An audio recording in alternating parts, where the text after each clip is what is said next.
Shut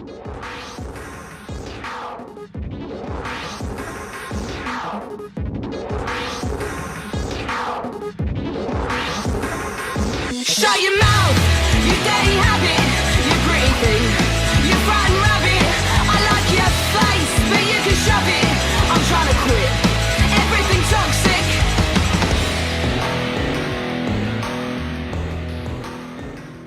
Hi, Yep, Millie, how got are it. you?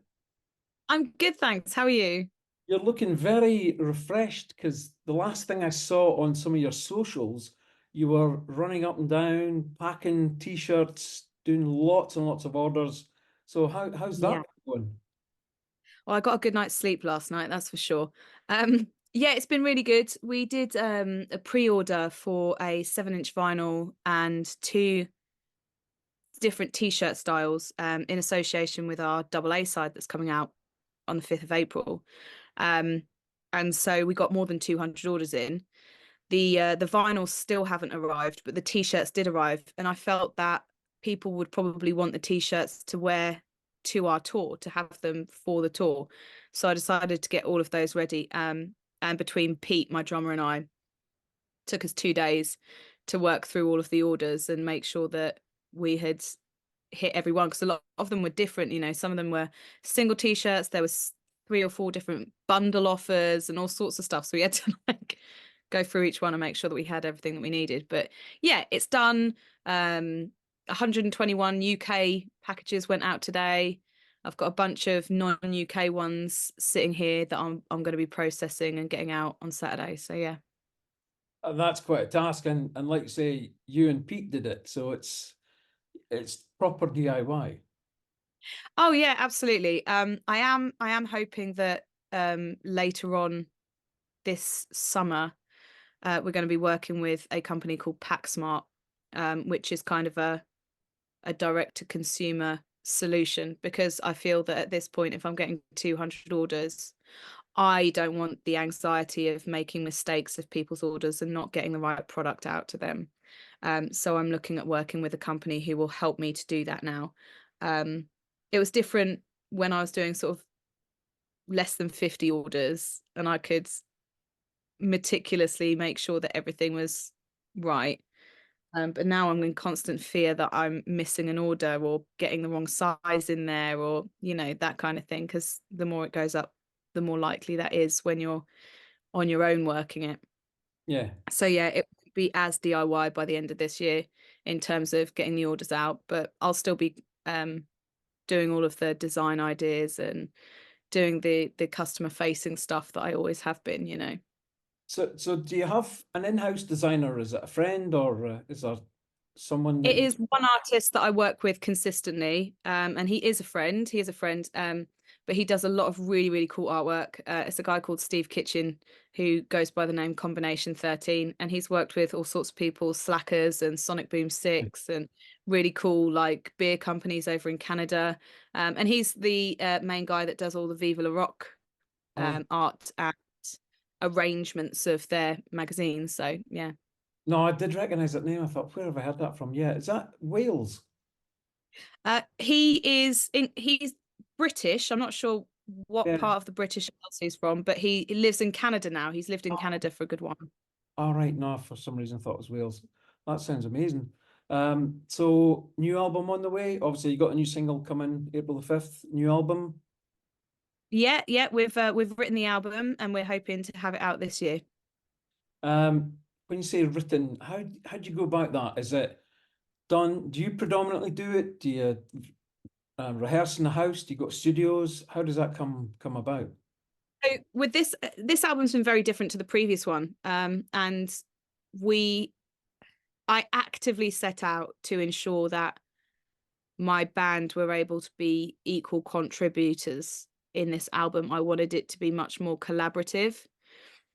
So the whole of last year, wherever we had a week or 2 off, I was booking Airbnbs for us, and we were doing writing retreats. So we would take a week, and it would be no phones from sort of 10 a.m. to 4 p.m. And we would solidly be in a room together with all our gear set up, working through ideas. And sometimes that would be them downstairs writing a track while I'd be upstairs writing lyrics and melodies for the previous ideas that we'd been working on. But it was as collaborative as you could get. So I guess when you're paying that much attention to detail, it will be all killer, no filler. I mean, we're proud of what we've created. We're really proud of the songs that we've got, of the body of work. And we hope that everybody else feels the same. No, I mean, certainly, I saw, I think the first time I saw you was at Nice and Sleazy. Yeah, Um, yeah. and since then, I've obviously followed you, and I must say, I don't think you have a duff song. You know, there are sometimes when you go and see a band, I mean, I would admit some of my favorite bands of all time, I walk out halfway through because there's a couple of boring songs, but you certainly keep your crowd engaged. And are you aware of that? Are you aware that you've got to keep a certain tempo at a gig to keep them engaged and not lose them? I mean, we write songs mostly that are fairly upbeat anyway, just because that's the kind of music that we enjoy creating.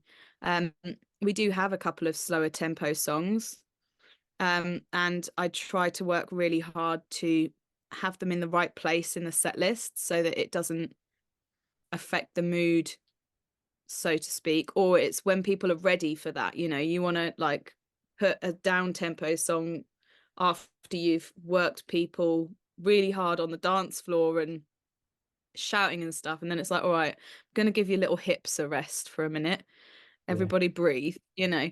So I think it's really important when you've got a high energy set, when you've got a crowd that's looking for high energy, to be really respectful of where you're placing songs that are going to be a different vibe, you know. But I think every band has a place for ballads and waltzes or whatever the hell else they want to put in there, you know. Yeah, I think just write what you want to write, and that's what we do anyway. I mean, the last time I saw you was at the Slam Dunk Winterfest, and obviously had the Zebra Head, Yeah, Sponge, yeah. Teenage Bottle Rocket. So, did you specifically put a set list together for that tour, or would it have just been Yeah, your? Yeah, yeah, yeah, absolutely. Yeah. I sat down and thought about the fact that, you know, as the opening band, you've only got 30 minutes and you're walking out onto stage largely to a crowd that probably haven't seen you before. It was great that we had some of our own fans there, but largely the people in the room weren't there to see us. They were there to see the other three bands who have been on the scene a lot longer than us and have much bigger followings, have had record deals and toured the world and all of that sort of stuff. So we were there to warm the crowd up, and we were there to steal all of those bands' fans. yeah. That that was those were our two jobs, for people to walk out of that room going, fucking hell, that opening band was amazing. I need to follow them on XYZ. Yeah. And did you get that feeling at the merch desk afterwards?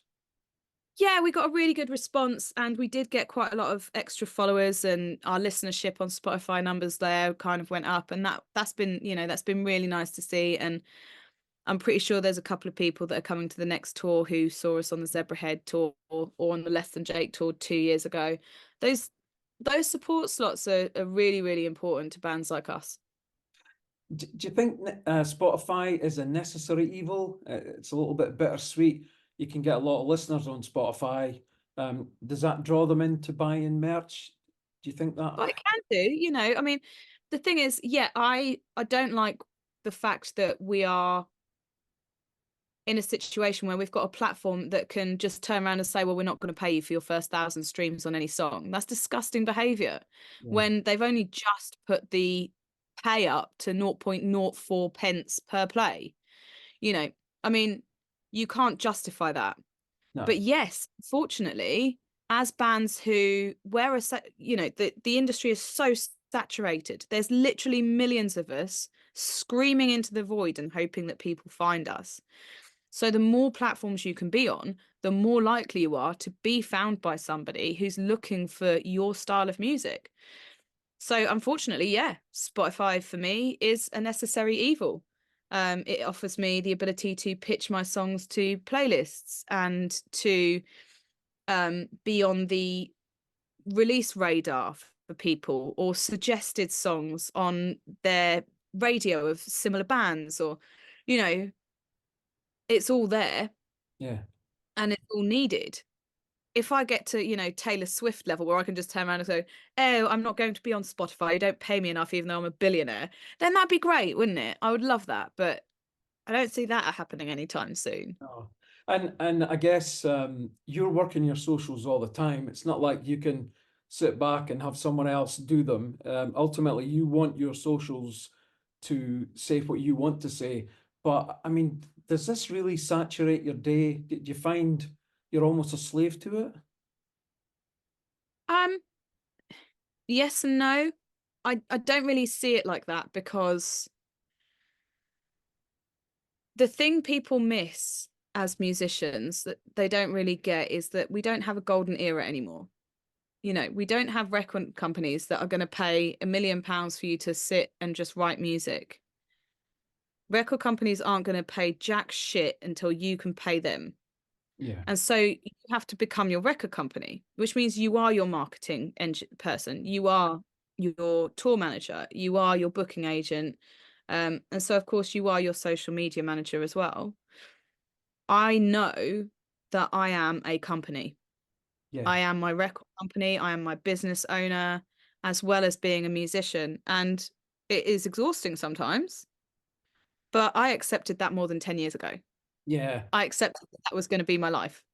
I guess the plus side for that is because you're growing it naturally, everyone that turns up to your gig is there to see you. You're not, you know, it's Sure. you know, there's not many people just taking a punt. They know what you're about, etc. Yeah. So Yeah. They definitely get me warts and all.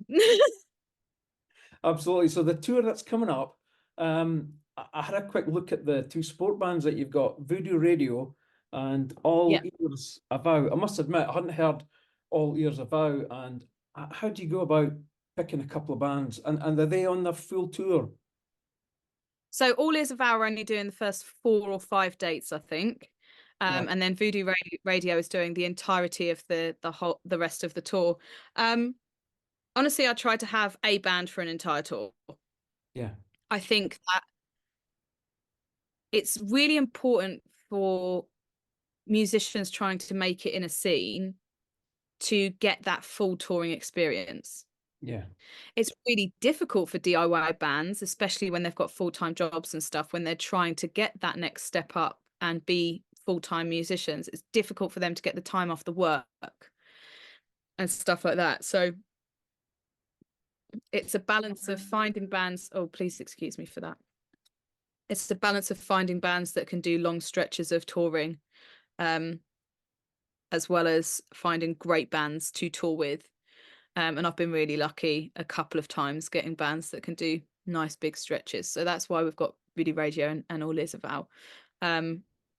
Both of them are fantastic bands. All Is a Vow, Claire Sutton is the lead singer, and she's actually produced our last single, Shut Your Mouth. Oh, right. And she also produced the 2 AA sides that are coming out on the April the 5th. And she will be our album producer as well. Oh, fabulous. No, when I checked her out, I mean, I loved their style and delivery. That's although I was 13 in 1977, it was more post-punk stuff that I got into, Killing Joke and the Bunnymen and Gang of Four, things like that. That's what interested me. So I was kind of getting that kind of post-punk feel from her. And genres, I mean, you often get quoted as being punk or ska or whatever. Do you feel the weight of a genre, or do you just play music? I mean, I know that we are punk in attitude and punk in rhetoric, Yeah. you know, just by being political, you're instantly punk, Yeah. you know, because it's anti-establishmentarianismist, isn't it? Yeah. But no, I don't feel confined. I really enjoy punk, and I like listening to ska punk and pop punk and post punk and dance punk and grime punk Yeah. and all of the other subgenres that interest me and make me go, ooh, let me listen to that again. So I guess all of that is kind of encompassed in my music, which is why I always say we're cross-genre punk.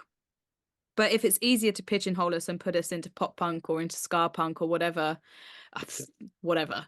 Do you know what I mean? Like, it doesn't phase me. I'm not precious about how people label our music. All I care about is being able to write the music that I want to play, and hopefully that other people like it enough to come and watch me play it.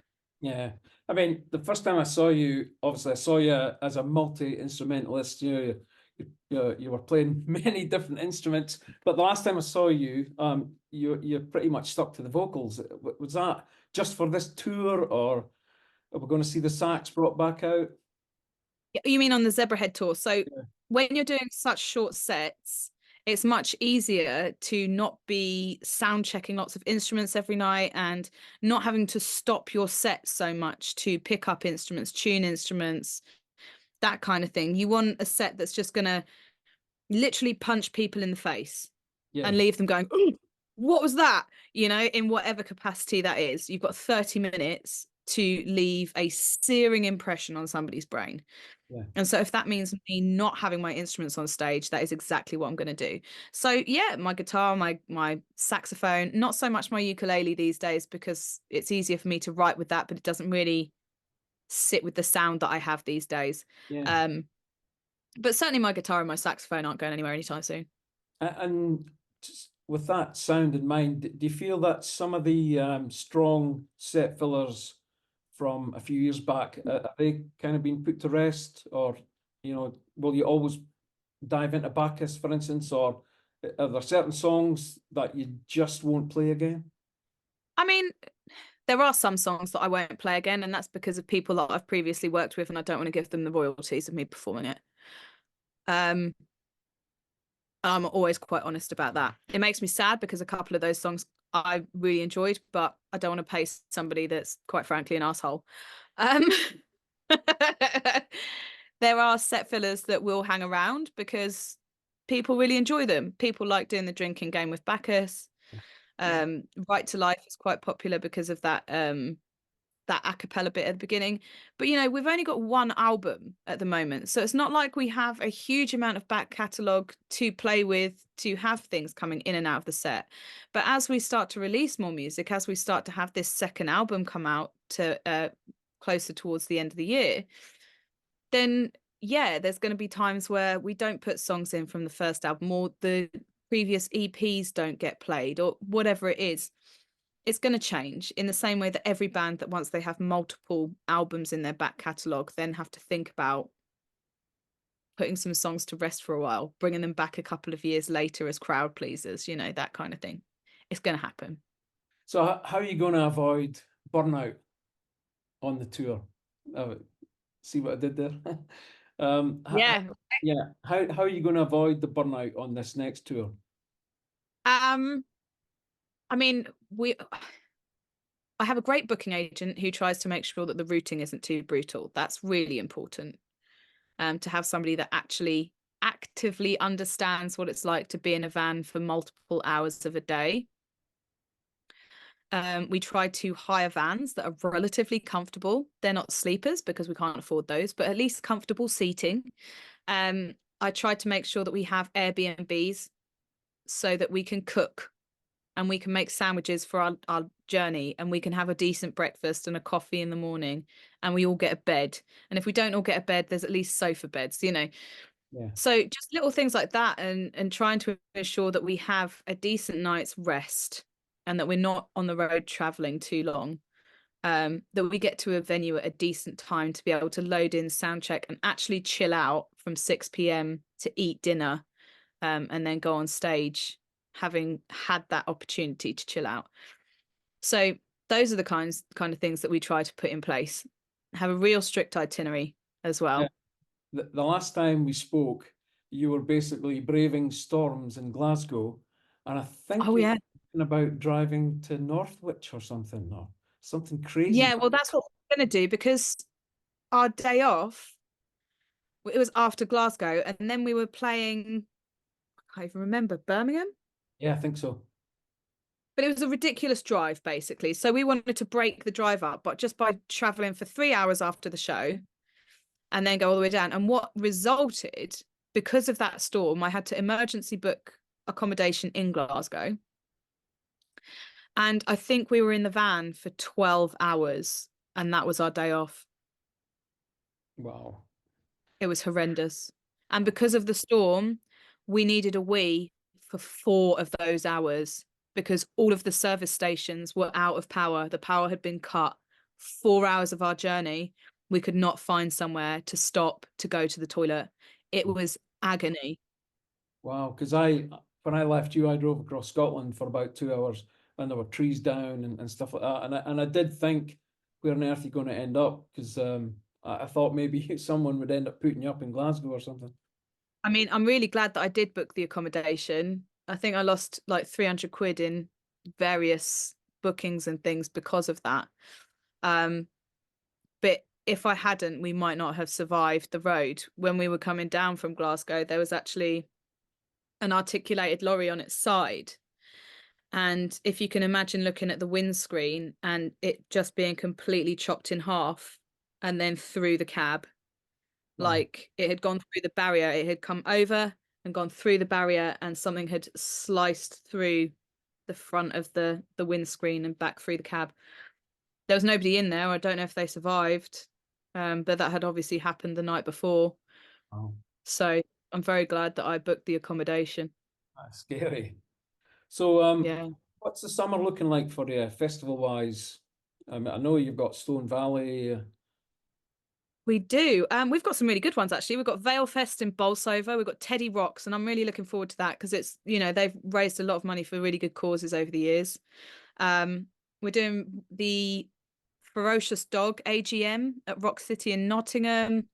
We have got Stone Valley South in Hertfordshire. Here for the Music in Bidford, Stone Valley Festival in Newark, Boot Boy Festival, which is more of a ska one. Right to Rome. We're doing Vegan Camp Out. I've wanted to play there for years, so I'm really excited about Vegan Camp Out. Give me all of the food. We've got Rebellion, of course, Root Rocks, and one that I can't mention yet because we can't announce it till after our tour. Oh, But actually, that's a pretty slim summer for us. yeah. And is that because of the album or?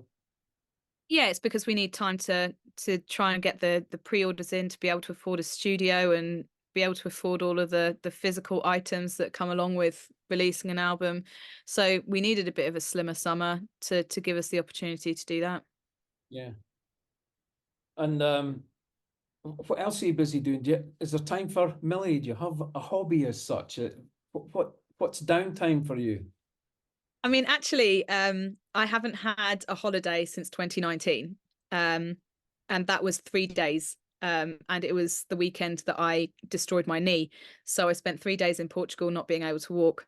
But next week, I'm actually on a walking holiday, hilariously, in Wales, in North Wales, in Betsy Coed, with my partner. So I'm going to go and do some paddleboarding and some walking in mountains and around waterfalls, and I'm going to have a very lovely time for the first time in years, having a full week off.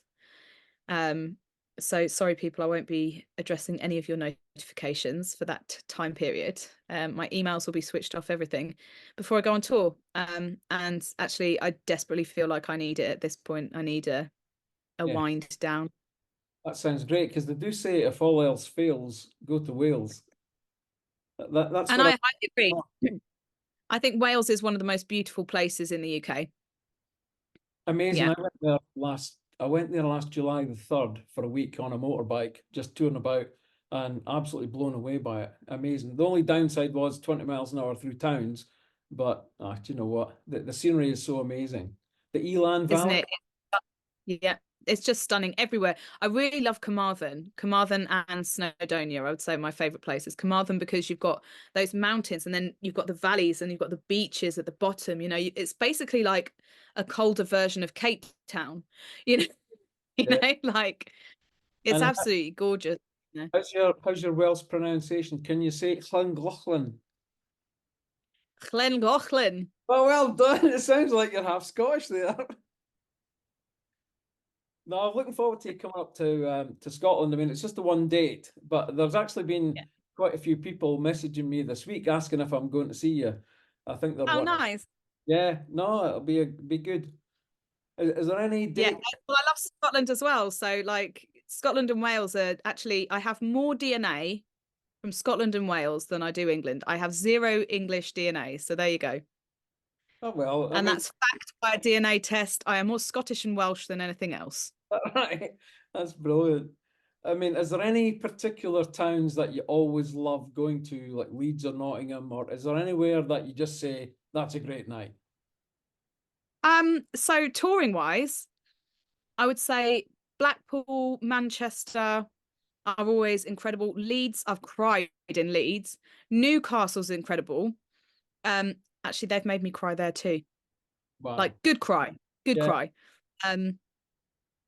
So most of the towns that I have real affinity with when I'm touring are up in the north. And that's not to say that we haven't had brilliant nights out in the south, but some of the most memorable, emotional nights that we have been north of the border, straight up. And Scotland's included in that as well. Like, we've had some beautiful nights at places like the Hug and Pint in Glasgow and all sorts of stuff. Haven't played Edinburgh in a very, very long time, so this is going to be a really, really nice experience to come back. So I know Scotland isn't always an easy gig. One, you can get half-filled venues for bizarre reasons, and sometimes the crowd. It sounds like they've got their back up against you, but I think more of it is just a bit of banter. Yeah, I mean, I've been playing Scotland since 2002 with some of my first shows, and that was up in Bathgate, Oh yeah, you yeah, know, and Dreadnought. that was rough as guts, some of them gigs. We used to tour, my previous band that shall not be named used to tour with a band called Carter UK, Oh yeah. and they were from Bathgate. And so we used to do gig swaps with London. And I remember vividly being on stage in Bathgate and someone giving someone else a Glasgow kiss outside the window. And then there was riot vans and there was police and there was people fighting in the streets. And people are still bopping in front of the stage, like having a great old time, completely ignoring the carnage that was outside. And I'm just there on the microphone, like, just carry on regardless, shall I? That sounds like a Scottish wedding, actually. Oh, I've got the dreaded Zoom "you're running out of time" app. I just wanted to say, I mean, your voice, I mean, you don't need me to tell you, you have an absolutely stunning voice. Have you ever been approached by anyone that wanted to use your vocal services for, like a joint venture or something? No, I mean, I've been asked to feature on a few tracks for other bands and whatnot, Yeah. but no, I've never, no, not really. Oh, when I'm on Spotify and I listen to your back catalogue or something, and you absolutely belt some songs out. I mean, Thank- it's like what sprung to my mind was things like The Voice and things like that. That they're a bit naff, but I just think, you've got such a great voice. I would actually love to hear it in a different environment. Okay, well, I mean, we do the acoustic set at Rebellion, and that showcases my voice in a completely different capacity, I think. And often people say, "Oh, I could actually really hear the lyrics, and it felt really different, and it was really nice just to hear your voice against a guitar," and that's always really nice to hear. I'm obviously classically trained anyway, so I do have the ability to sing lots of different styles. And I have done my whole life. I was in musical theatre as a child, and I've done some jazz vocals, and I've done a pop band, and all sorts of stuff throughout my life. And that's probably why I use so many different styles in the band, Yeah. because I really enjoy doing a bit of vocal acrobatics. I think I'd be really bored if I was confined to being a quote unquote punk vocalist. Yeah. I love screaming, don't get me wrong. I absolutely love having a good old growl, Yeah. but I don't want to be confined to one thing. I mean, I've seen Skin live a few times, and it kind of at the back of my mind, I just thought I'd love to see you do the full-on Skin in your face, looking right in the crowd, that kind of thing. I mean, I know you go for it, but more often than not, you've got a smile on your face. Have you ever Yeah. been? I'm enjoying myself too much. I know. Have you ever been tempted to go down that route, just to do a bit of a full-on Skunk Nancy kind of thing?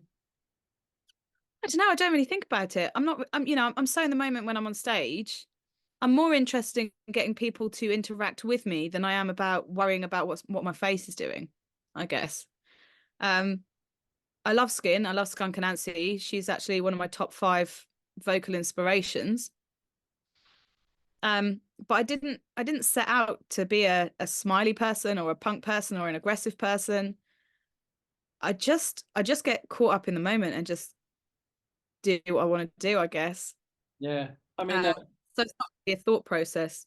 I mean, when I saw you at Rebellion for the first time, and there was quite a few bands, and I saw, you were all coming to see each other, and I thought, there's a really good vibe that you've got going on around the scene down in London, etc. I think you know who I'm talking about.